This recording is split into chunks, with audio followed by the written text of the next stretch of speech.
প্রিয় শিক্ষার্থীরা, সদ্য সমাপ্ত এসএসসি পরীক্ষা 2025-এর চট্টগ্রাম বোর্ডের তৃতীয় অধ্যায় ডিজিটাল ডিভাইস অংশের প্রশ্নটি নিয়ে আলোচনা করব। প্রশ্নটি তোমরা স্ক্রিনে দেখতে পাচ্ছ। আমরা প্রশ্নটি একটু বড় করে দেওয়ার চেষ্টা করেছি। এখানে একটি ডিজিটাল সিগন্যাল এবং আরেকটি লজিক সার্কিট দেওয়া হয়েছে। প্রশ্ন করা আছে, আইসিটি বিষয়ের শিক্ষক ক্লাসে চিত্র 2-এর প্রদর্শিত লজিক সার্কিটটি বিশ্লেষণ করে এই চিত্রটি বিশ্লেষণ করে ছাত্রদেরকে চিত্র 1-এর সিগন্যালগুলোকে ইনপুট হিসেবে ব্যবহার করে সত্য সারণী তৈরি করতে, অর্থাৎ সমীকরণ নির্ণয় করতে হবে এখান থেকে, আর ইনপুট হিসেবে বিবেচনা করতে হবে এবিসি এই ডিজিটাল সংকেতটিকে। এভাবে একটি সত্য সারণী তৈরি করতে বললেন এবং ছাত্রীদেরকে শুধু নর গেট ব্যবহার করে চিত্র 2-এর সমতুল্য সার্কিট তৈরি করতে বললেন। এই ছিল উদ্দীপক। এখানে ক খ প্রশ্ন আমি ব্যাখ্যা করছি, কিন্তু গ এবং ঘ নিয়ে কথা বলবো। ঘ নম্বরে লেখা আছে, ছাত্রীদের ব্যবহৃত গেটটি ব্যতীত অন্য কোন গেট ব্যবহার করে চিত্র 2-এর সমতুল্য সার্কিট তৈরি করা যায় সেটি আঁকতে বলা হয়েছে। আমরা প্রত্যেকটি প্রশ্ন বিস্তারিত ব্যাখ্যা করব। ভিডিওটি একটি দীর্ঘায়িত হলেও তোমাদেরকে ধৈর্য ধরে দেখার অনুরোধ করছি। প্রথম যে প্রশ্নটি সেটি একদম সিম্পল প্রশ্ন, ডিকোডার কি। আমরা কিন্তু তোমাদেরকে একটা বিষয় বারবার মনে করিয়ে দিচ্ছি, তোমরা অনেকেই পরীক্ষা অ্যান্সার লেখার সময় এই শিরোনামটি লিখো না। 5 নং প্রশ্নের উত্তর ক, এভাবে লিখো, এটি কোনো সমস্যা নেই, এতে করে তোমার বেশি সময় লাগবে না। যে ডিজিটাল বর্তনীর সাহায্যে কম্পিউটারে ব্যবহৃত ভাষাকে মানুষের বোধগম্য ভাষায় রূপান্তর করা হয় তাকে ডিকোডার বলে। অথবা আমরা বলতে পারি, যে ডিজিটাল বর্তনীর সাহায্যে কোডেড ডেটাকে আনকোডেড ডাটায় রূপান্তর করা হয় তাকে ডিকোডার বলে। কিংবা আমরা n সংখ্যক ইনপুট থেকে 2n সংখ্যক আউটপুট পাওয়ার জন্য যে ডিজিটাল বর্তনী ব্যবহার করা হয় তাকে ডিকোডার বলে।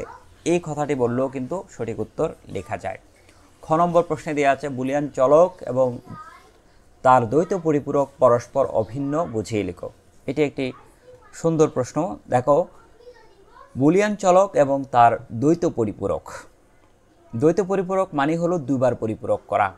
একটি বুলিয়ান চলক এ এর পরিপূরক হলো এ বার বা এ প্রাইম, আমরা এটাকে বলে থাকি। এটিকে দ্বিতীয়বার পরিপূরক করা হলে এ ডাবল প্রাইম হবে বা এ ডাবল বার হবে, এটিকে আমরা এ ডাবল বারও বলতে পারি। বুলিয়ান মৌলিক উপপাদ্য অনুসারে আমরা জানি A double bar equal to A অথবা A double prime equal to A. তাহলে একটি চলক এ ছিল, তাকে যখন আমরা দ্বৈত পরিপূরক করেছি তখন এ ডাবল বার হয়েছে, আর এ ডাবল বার সমান আবারও এ হয়। সেজন্য কোনো চলকের দ্বৈত পরিপূরক এবং ওই চলকের মান মূলত অভিন্ন। সুতরাং বলা যায় যে কোনো বুলিয়ান চলক এবং তার দ্বৈত পরিপূরক পরস্পর অভিন্ন। এ ছিল সংক্ষিপ্ত একটি উত্তর। গ নম্বর প্রশ্নটি এই চিত্র থেকে করা হয়েছে। চিত্র 1, আমি আবারও বলছি, এই চিত্র 1 একটি ডিজিটাল সিগন্যাল।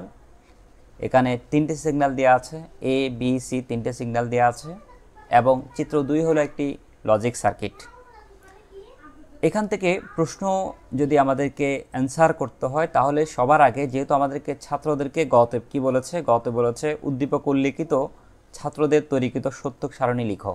সত্যক সারণী আমাদেরকে আঁকতে বলা হয়েছে এই সিগন্যালগুলোকে ইনপুট হিসেবে বিবেচনা করে, এবং এই সার্কিটটির সমীকরণ থেকে আসলে সত্যক সারণী আঁকতে হবে। তো সার্কিটের মান, এই ডিজিটাল সার্কিটের প্রত্যেকটি লজিক গেটের মান যদি আমরা সঠিকভাবে লিখে সমীকরণটি নির্ণয় করতে না পারি তাহলে কিন্তু এখান থেকে সত্যক সারণী হিসেবে এই ইনপুটগুলোকে বিবেচনাও করতে পারবো না, কিংবা সত্যক সারণী আমরা আঁকতে পারবো না।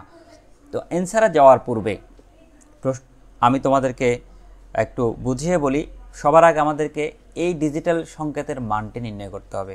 যদি কোনো সংকেত দেয়া না থাকতো, এ বি সি আমরা ইচ্ছা মতো বসাতাম, তাহলে আমরা নিজেদের মতো এ বি সি এর মান লিখে 0 থেকে 7-এর বাইনারি মান লিখে আমরা এখান থেকে সমীকরণটি লিখতে পারতাম। কিন্তু আমাদেরকে এ এবং বি এবং সি এর মান নির্দিষ্ট করে দেওয়া হয়েছে কয় বিটের মান হবে। যারা ডিজিটাল সংকেত ভালো করে বোঝো না তাদের জন্য এই জায়গায় একটু বোঝার বিষয় রয়েছে। এই ডিজিটাল সংকেত হলো ডিসক্রিট সিগন্যাল, অর্থাৎ ভাঙা ভাঙা অংশ। এইটি একটি অংশ, এটি একটি অংশ, এটি একটি অংশ, এটি একটি অংশ। এখানে একটি আমি বি নাম্বার সিগন্যালটি দিয়ে তোমাদেরকে সবার আগে বোঝানোর চেষ্টা করছি, কারণ বি নাম্বারে কিন্তু 4টে পোর্শন বা 4টে অংশ রয়েছে। এটি একটি অংশ, এটি একটি অংশ, দ্বিতীয় এই অংশটি, তৃতীয় অংশ, এই অংশটি চতুর্থ অংশ, এবং প্রত্যেকটি অংশের পুরুত্ব কিন্তু সমান। প্রত্যেকটি অংশের এখানে লেন্থ বা দৈর্ঘ্য সমান। তাহলে ডিজিটাল সংকেতে কোথায় 0 এবং কোথায় 1 হয় সেই বিষয়টা আমরা এখন বুঝব। একটি ডিজিটাল সংকেতের এই যে আনুভূমিক রেখাটি, যে রেখাটি রয়েছে সেটি যদি নিচের অংশে হয়, হ্যাঁ, তাহলে এই যে হরাইজন্টাল রেখা সেটি যদি নিচের অংশ হয় তখন এই মানটিকে 0 ধরা হয়, আর এই অংশটি যদি উপরে থাকে সেটিকে 1 ধরা হয়। আবার এখানে নিচে রয়েছে তাহলে সেটি 0, আবার এটা এখানে উপরে রয়েছে সেটি হবে 1। সেক্ষেত্রে আমরা তাহলে লিখতে পারবো এমনটা যে প্রথম যে এখন আমি চলে আসছি অ্যান্সার এখনো শুরু করে নেই, তোমাদেরকে বোঝাচ্ছি কিভাবে এই সংকেতের মান নির্ণয় করব। প্রথমে এই বি নাম্বার সংকেত দিয়ে আমি শুরু করছি। প্রথমে এই অংশটি যেহেতু উপরে দাগটি রয়েছে তাহলে 1 হবে। আর নিচের অংশে দেখো, এখানে নিচের অংশের মধ্যে কিন্তু এটি সঠিক সিগন্যাল, এটি পরীক্ষার প্রশ্নে দেওয়া আছে। নিচের অংশে দেখো এখানে যতটুকু লেন্থ তার তুলনায় দ্বিগুণ অংশ এখানে রয়েছে, এখানেও যেমনটি দ্বিগুণ অংশ রয়েছে। তাহলে নিচের অংশ থাকলে আমরা 0 বিবেচনা করি, সেজন্য এখানে একটি 0 আর এই অংশটাকে আমরা আরেকটি 0 বিবেচনা করব। সর্বশেষ এই যে উপরের অংশটি যতটুকু লেন্থ বা দৈর্ঘ্য এখানেও ঠিক ততটুকু দৈর্ঘ্য, তাহলে প্রতিটি ক্ষুদ্র অংশকে আমরা 1 বিবেচনা করেছি, সেজন্য এটি 1। এখানেও দুটো অংশ রয়েছে আর মানটি নিচে থাকায় 0 0, এখানেও রেখাটি উপরে থাকায় মানটি 1, সেটি উপরে অংশ দ্বারা 1 বোঝায় তাই 1, তাহলে 1 0 0 1। এখন দ্বিতীয় এর মান আমরা লিখব। এর মানের ক্ষেত্রে দেখো এই প্রথম অংশটি নিচের দিকে দাগ রয়েছে তাহলে 0 হবে, আর দ্বিতীয় অংশের মধ্যে প্রথম অংশের তুলনায় দ্বিগুণ এখানে দূরত্ব আমরা দেখতে পাচ্ছি। এই অংশটির দূরত্ব, এই যে অংশটির দূরত্ব প্রথম অংশের তুলনায় দ্বিগুণ, তাই এখানে দুটো বিট বোঝাবে, তবে সেই দুটো বিট 1 নাকি 0। আবারও বলছি, নিচের অংশে থাকলে 0, আর এই দাগটি, এই রেখাটি, আনুভূমিক রেখাটি, হরাইজন্টাল যেটি রেখা সেটি যদি আমাদের উপরে থাকে তখন 1 বোঝায়। সেক্ষেত্রে আমরা উপরে এখানে একটি 1 ধরবো, এখানে একটি 1 ধরবো, তাহলে 0 1 1। আবার এই শেষ অংশে শেষ বিটের মান কিন্তু নিচে রয়েছে, নিচে থাকা এটি 0 হবে। একইভাবে আমরা তৃতীয় অংশে চলে আসি।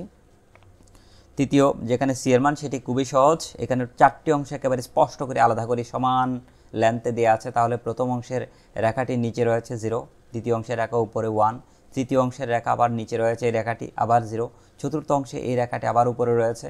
এই যে আনুভূমিক রেখাটি এটি উপরে থাকলে 1 বোঝায়, নিচে থাকলে 0 বোঝায়। এই ছিল আমাদের এই 3টি ABC সিগন্যালের ভ্যালু, এগুলোই কিন্তু আমাদের এই সত্যক সারণীতে ব্যবহার করতে হবে। এখন সত্যক সারণী কীভাবে আঁকবো? সত্যক সারণী আঁকতে হলে আমাদের এই ডিজিটাল সার্কিটের মান নির্ণয় করতে হবে, আউটপুট সমীকরণটি নির্ণয় করতে হবে। আউটপুট সমীকরণ নির্ণয় করতে গিয়ে প্রথমে আমরা এখানে একটা অ্যান্ড গেট দেখতে পাচ্ছি। অ্যান্ড গেট মানে যৌক্তিক গুণফল, এ এবং বি ইনপুট হিসেবে ব্যবহার করা হয়েছে, তাহলে এখানে a ইন্টু বি হবে। এখানে একটি অর গেট রয়েছে, এই অর গেটে মান আসছে, একটা মান বি থেকে আসছে এখানে, আর একটা মান এই জায়গায় সি থেকে সরাসরি চলে আসছে, তাহলে অর গেট মানে যৌক্তিক যোগ বি প্লাস সি। তৃতীয় যে অ্যান্ড গেট আবারও ব্যবহার করা হচ্ছে, সেই অ্যান্ড গেটে কিন্তু আবার দুইটি সংকেত আসছে, একটি সিগন্যাল এই জায়গায় বি থেকে আসছে আর একটা সিগন্যাল এই জায়গায় সি থেকে আসছে, তাহলে বি ইন্টু সি, যেহেতু অ্যান্ড গেট সমান যৌক্তিক গুণ। এই দুটি লজিক গেটের মান আবার এখানে এই অ্যান্ড গেটে প্রবেশ করেছে, তাহলে এই অ্যান্ড গেটে একটি হলো মান বি প্লাস সি আর একটি হলো বিসি, তাহলে B plus C into BC, যেহেতু অ্যান্ড গেট মানে যৌক্তিক গুণ, তাহলে প্রথম অংশ ইন্টু দ্বিতীয় অংশ। আবার এই অংশটি প্রবেশ করেছে সর্বশেষ অর গেটে, তাহলে এই অর গেটে একটি সিগন্যাল এই পুরোটি, আর একটি সিগন্যাল এখান থেকে অ্যাবির যে অ্যান্ড গেটের মান সেটি, তাহলে এটিই ছিল ফাইনাল কিউ হিসেবে যেটি দেওয়া হয়েছে আউটপুট, কিউ এর মান এ বি, মাঝখানে যেহেতু অর গেট তাই এখানে প্লাস, আর এখান থেকে B plus C into BC, এই ছিল আমাদের সমীকরণ। এই সমীকরণটি কিন্তু সত্যক সারণীতে আমাদেরকে এখানে দেখাতে হবে। আমরা চলে যাচ্ছি গ নম্বর প্রশ্নের উত্তর কীভাবে লিখব। আমরা সবার আগে শিরোনামটি লিখব 5 নং প্রশ্নের উত্তর গ। শিক্ষার্থীরা, তোমাদেরকে কিন্তু বারবার এই কথাটাই বলছি, তোমরা কিন্তু এই বিষয়টি ফলো না করলে সঠিক নাম্বার এবং অনেক সময় তোমাদের নাম্বার মিসিং হয়ে যেতে পারে। বোর্ডের এক্সামিনাররা যখন খাতা কাটেন স্যাররা, তখন কোন প্রশ্নের উত্তর সেটি বুঝতে না পেরে অনেক সময় মিসিং হয়ে যেতে পারে, সেজন্য তোমাদেরকে অবশ্যই এই শিরোনামটি লিখতে হবে 5 নং প্রশ্নের উত্তর গ। উদ্দীপকে উল্লিখিত ছাত্রদের তৈরিকৃত সত্যক সারণী নিচে দেখানো হলো, answer is starting from here, এই জায়গা থেকে আমরা উত্তর শুরু করব। একটু আগে তোমাদেরকে যে স্লাইডে বুঝিয়েছি সেটি তোমাদের বোঝানোর জন্য শুরু করেছিলাম এই জায়গায়। তবে হ্যাঁ, রাফলি তোমাদেরকে এ বি এর মান অবশ্যই তোমাদেরকে এই টেবিলে লিখতে হবে। আমি আবার একটু ফিরে আসি, তাহলে এ এর ভ্যালু পাওয়া গেল 0 1 1 0, এই যে এ এর ভ্যালু লিখেছি 0 1 1 0, এই মানটি ব্যবহৃত হবে, ইটস মোস্ট ইম্পর্টেন্ট, এটি জানা থাকতে হবে। বি এর ভ্যালু আমরা পেয়েছি 0 1 1 0 0 1 1 0, সি এর ভ্যালু আমরা পেয়েছি 4টি বাইনারি বিট 0 1 0 1, এই 0 1 0 1, তাহলে এই সি এর মান 3 নাম্বার, বি এর মান মাঝখানের লাইনে এবং প্রথম এ এর মান প্রথম কলামে রয়েছে। এই মানগুলোই কিন্তু আমাদেরকে ব্যবহার করতে হবে। যদি তোমরা এই সংখ্যাটি রাফলি আগে তৈরি করে এই মানগুলো নির্ণয় না করো, তাহলে সত্যক সারণীর মূল যে সমীকরণ সেই সমীকরণের মানটি তোমরা নির্ণয় করতে পারবে না, তাই এটি রাফ করে নিবে। এরপর আমরা চলে আসি, এই যে এই জায়গায় মানগুলো আবার লেখা হয়েছে 0110 1001, তারপর 0101, এই মানটি কিন্তু আমাদের এখানে ছিল 0110 1001 0110, হ্যাঁ 1001 0101, এই মানটি আমরা লিখেছি। এখন এই টেবিলটি তোমাদেরকে আবারও, এই লজিক চিত্রটি তোমাদেরকে আবারও বুঝিয়ে দিচ্ছি। প্রথমে এটি একটি অ্যান্ড গেট, অ্যান্ড গেটের মান এবি হবে। এটি একটি অর গেট, অর গেটের মান বি প্লাস সি, যেহেতু একটি ইনপুট বি, একটি বি থেকে আসছে, আরেকটি কিন্তু সি থেকে আসছে। এখানে একটি মান আসছে এই যে বি থেকে, আরেকটি মান সি থেকে, বি প্লাস সি। আর এখানে একটি অ্যান্ড গেট, এখানে একটি সংকেত আসছে বি থেকে, আরেকটি আসছে সি থেকে। AND gate B into C, এই দুটো মান এখানে অ্যান্ড গেটে প্রবেশ করেছে, B plus C into BC. আর এই বি প্লাস সি ইন্টু প্রবেশ করেছে এই অর গেটে, তাই অর গেটে এ বির সাথে এটি যৌক্তিক যোগ আকারে থাকবে। It is the final equation. এই ইকুয়েশনটি আমাদের এখানে তৈরি করতে হবে। এজন্যে প্রথমে আমরা এ বি সি একটু আগে যেভাবে দেখিয়েছিলেন সেভাবে লিখব। এরপর আমরা প্রথমে এ বি যে অ্যান্ড গেটের জন্য একটি কলাম তৈরি করব, B into C and gate, এটি একটি কলাম তৈরি করব, বি প্লাস সি একটি অর গেট, এটি একটি কলাম তৈরি করব। এরপর এই দুটো অংশ মিলে যে এই সমীকরণটি হয়েছে B plus C into BC, তার জন্য একটি কলাম তৈরি করব। Finally A B plus BC into BC, এই পুরো অংশটির জন্য আমরা A B plus C into BC, এর জন্য আমরা এখানে ফাইনাল সমীকরণটি কিউর মান হিসেবে এখানে দেখিয়েছি। এখানে কিউ ইকুয়াল টু লিখতে পারো। এবার আমরা মান লিখব, সিম্পল ম্যাথ। আমরা কিন্তু একদম শেষ দিকে চলে আসছি এই প্রশ্নের। প্রথমে এ ইন্টু বি গুণফল, তাহলে 0 ইন্টু 1 ইকুয়াল টু 1, 0 হবে। 1 ইন্টু 0 ইকুয়াল টু 0 হবে, 1 ইন্টু 0 ইকুয়াল টু 0 হবে, 0 ইন্টু 1 ইকুয়াল টু 0 হবে, যেহেতু যৌক্তিক গুণ সমান সাধারণ গুণফলেরও সমান। আবার এখানে বি ইন্টু সি এর মানকে গুণ করব, বি এর মান 1, সি এর মান 0, তাহলে 1 ইন্টু 0 ইকুয়াল টু 0 হবে, বি এর মান 0, সি এর মান 1, 0 ইন্টু 1 ইকুয়াল টু 0 হবে, 0 ইন্টু 0 ইকুয়াল টু 0 হবে, 1 ইন্টু 1 ইকুয়াল টু 1 হবে। এই জায়গায় খেয়াল করো। এবার অর গেট মানে যৌক্তিক যোগ, এবং অর গেটের ক্ষেত্রে যে কোনো একটি ইনপুটের মান 1 হলে ফলাফল 1 হয়, অর্থাৎ বি অথবা সি যে কোনো একটি 1 হলে 1 হবে। দেখো বি এর মান অথবা সি এর মান, এই দুটো অংশকে বিবেচনা করব, এই দুটির যে কোনো একটি মান 1 হলে ফলাফল এখানে 1 হবে। তো এখানে বি এর মান 1 রয়েছে, তাই 1 হবে। এই জায়গায় আবার বি এবং সি এর মধ্যে সি এর মান 1 রয়েছে, অর্থাৎ যে কোনো একটি ইনপুট 1 থাকলে আউটপুট 1 হবে।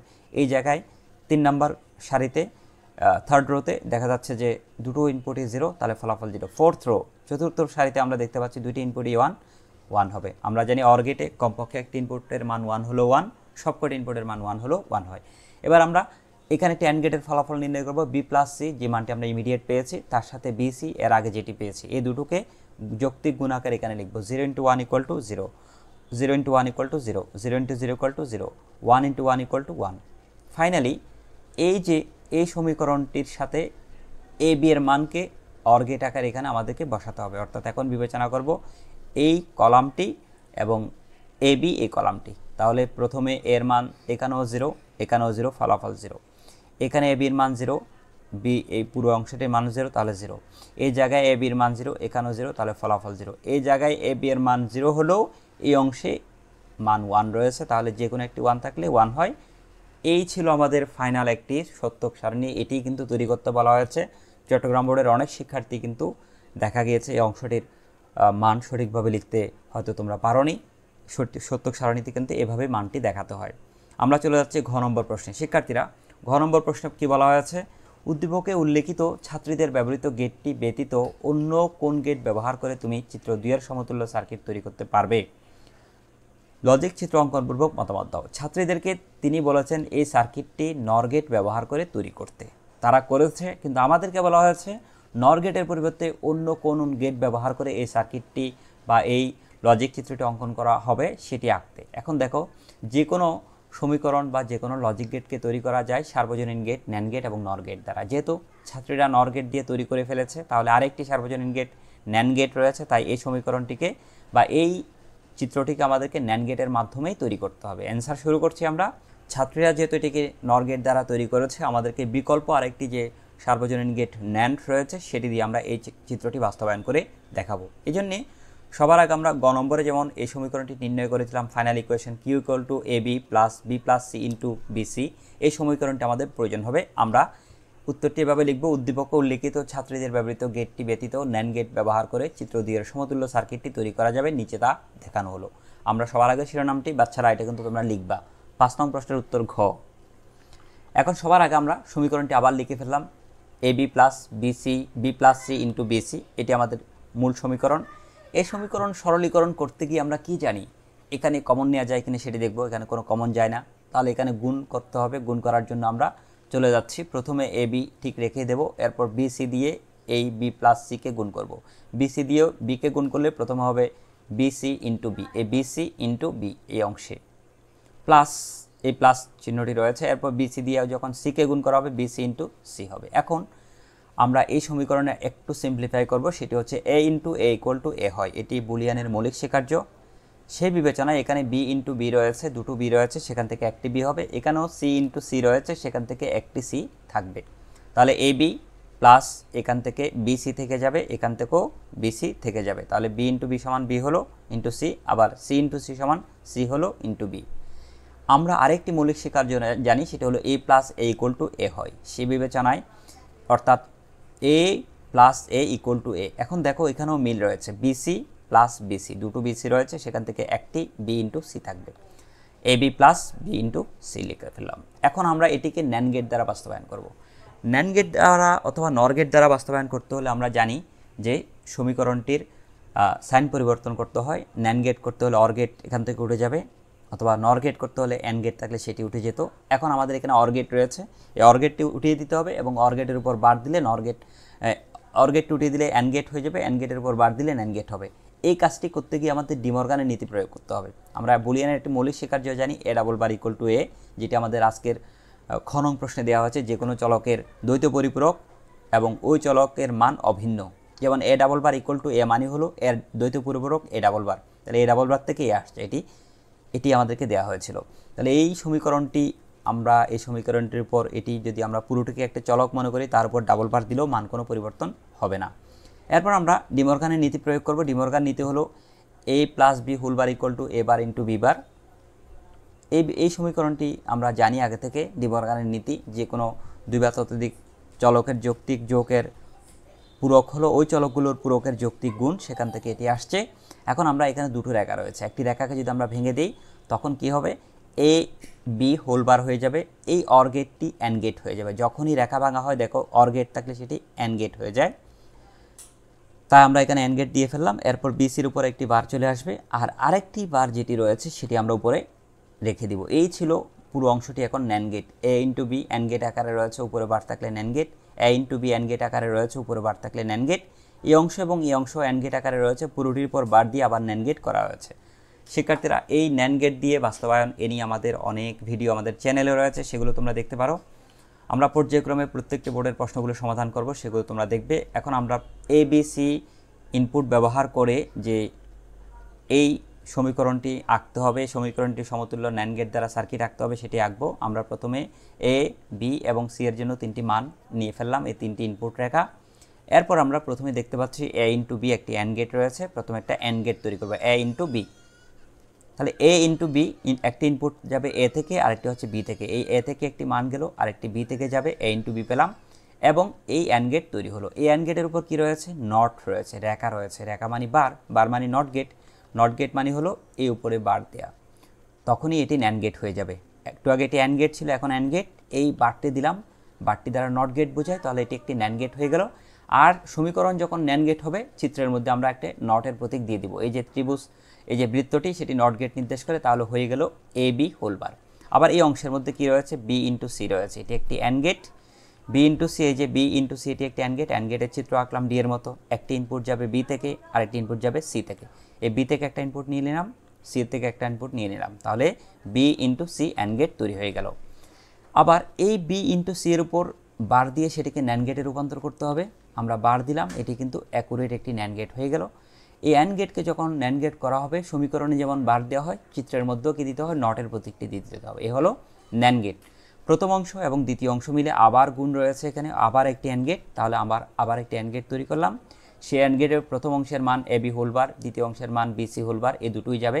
এ বি হোল বারের মানটি এখানে আসলো, বি সি হোল বারের মানটি এখানে আসলো, এই অ্যান্ড গেট তৈরি করলাম। এই প্রথম অংশ দ্বিতীয় অংশ দ্বারা অ্যান্ড গেট তৈরি করার পর উপরে আবার একটি বার দেওয়া হয়েছে, এই বার দ্বারা কিন্তু সমীকরণটিকে ন্যান্ড গেটে রূপান্তর করা হয়েছে। ন্যান্ড গেটে রূপান্তর করতে হলে অ্যান্ডের উপর বার দিতে হয়। তাহলে এই অ্যান্ড গেটের উপর যখন আমরা এরকম একটি বার দিব, এই ন্যান্ড গেট হবে, এই অংশটি ন্যান্ড গেট হলো, এই অংশটি ন্যান্ড গেট হলো। আবার প্রথম অংশ এবং দ্বিতীয় অংশকে ন্যান্ড গেট করার জন্য তাদের উপর সম্মিলিত একটি বার দিতে হবে, যেটা আমরা এখানে পেয়েছিলাম। এই চিত্রটিকে, এই লজিক চিত্রটিকে যখন আমরা চিত্রে পরিণত করব, লজিক সার্কিটে পরিণত করব, তখন এই অ্যান্ড গেটের সাথে নট যুক্ত করতে হবে, নট যুক্ত করলাম। এই ছিল আমাদের ন্যান্ড গেট দ্বারা তৈরিকৃত সার্কিটটি বাস্তবায়ন করে দেখানো। শিক্ষার্থীরা, তোমাদেরকে অসংখ্য ধন্যবাদ এই ক্লাসটিতে অংশগ্রহণ করার জন্য।